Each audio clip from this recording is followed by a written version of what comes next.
पंजाब हुकूमत की तरफ से हतक इज़्ज़त का जो कानून है उसका नोटिफिकेशन जारी हुआ और जिस अंदाज में जारी हुआ, पीपल्स पार्टी की तरफ से उस दिन से लेके आज तक एक के बाद एक प्रेस टॉक्स आ रही हैं कि इसमें हमारी कंसेंट शामिल नहीं थी, गवर्नर मौजूद नहीं थे, उनकी एब्सेंस में मलिक अहमद ख़ान साहब ने उसको साइन किया।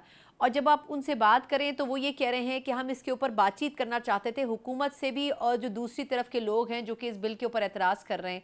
आपके ख्याल में क्या पाकिस्तान पीपल्स पार्टी की रिजर्वेशन अपनी जगह मुस्तहकम है? मतलब आपको लगता है कि वो वाकई दुरुस्त कह रहे हैं या उनकी तरफ से कोशिश ये की गई कि मलबा नून लीग की हुकूमत पे डाल दिया जाए?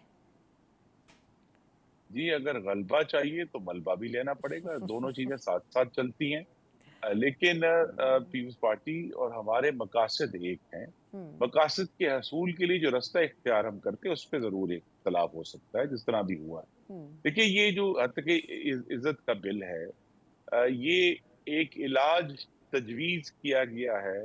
पाकिस्तान में इस वक़्त जो हद की इज़्ज़त और आई थिंक दुरुस्त लफ्ज़ अंग्रेज़ी में है, लाइबल और स्लैंडर का जो एक मेला गरम है, जिसमें किसी शख्स हम्म। की, उसके खानदान की, उसके बच्चों की, उसके घर के खवातीन की इज्जत महफूज नहीं है। हम्म। और ये जो वेपनाइजेशन है हम्म। स्लैंडर की और लाइबल की, इसकी वजह से ये बराह रास्त इदारों पर असरअंदाज हो रही है एक जमात। तो हम्म। लिहाजा इसका इस स्लैंडर और लाइबल का हम्म। हमें इलाज ढूंढना है।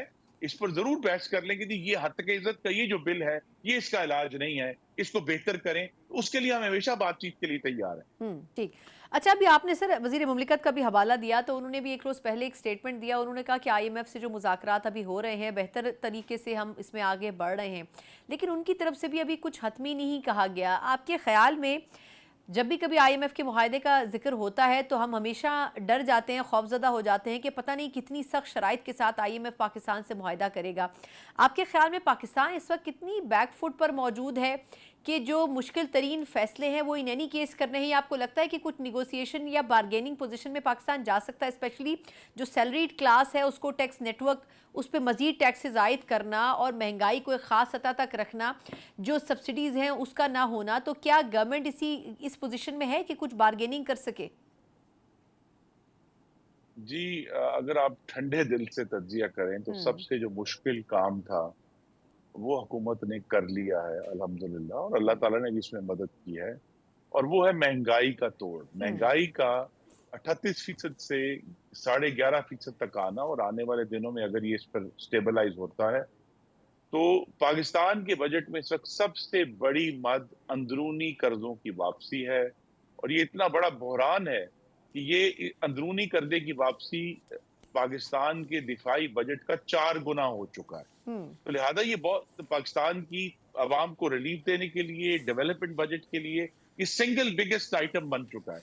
तो लिहाजा अगर इस जो ऑलरेडी हुकूमत ने जो काम शुरू किया है, अल्हम्दुलिल्लाह इसमें कामयाबी होती है हम्म। और वक्त के साथ साथ इंटरेस्ट रेट जो है वो नीचे आता है, तो फिर पाकिस्तान जो आज 9300 अरब रुपए की हम मद में रख रहे हैं कि हमने हम्म। कर्जे वापस करने हैं, अगर वो 9300 से 7000 पे आ जाता है या 6000 पे आ जाता है, तो दुरुस्त। बहुत बड़ा स्पेस हम्म। क्रिएट होगा हम्म। मुल्क में, जिसके हम्म। जरिए फिर अवाम पर मजीद बोझ नहीं डाला जा सकता। हम्म। तो हुकूमत को इस पर फोकस हम्म। करना है। और दूसरा ये कि अब वक्त ऐसा आ गया है कि वफाकी हुकूमत का एक बेलाग जायजा लेकर इसके बहुत सारे जो अब गैर फाल इदारे हैं, उन्हें बंद करना चाहिए, ताकि इनका जो खर्चे का बोझ है वो कम हो। देखिए, आईएमएफ तो सिर्फ ये कहता है कि आप अपने कर्जे वापस करने की इस्तेदाद का सबूत दें। हम्म। वो ये नहीं कहते कि आप ये बढ़ा दें या वो बढ़ा दें। तो लिहाजा वो अगर इस्तेदाद हमारी, अगर हमारे इंटरनल मेहनत से और ज्यादा कोशिश से हमारी इस्तेदाद में इजाफा होता है, तो फिर हमें अवाम पर बोझ डालने की जरूरत इंशाल्लाह हम्म। नहीं पड़ेगी।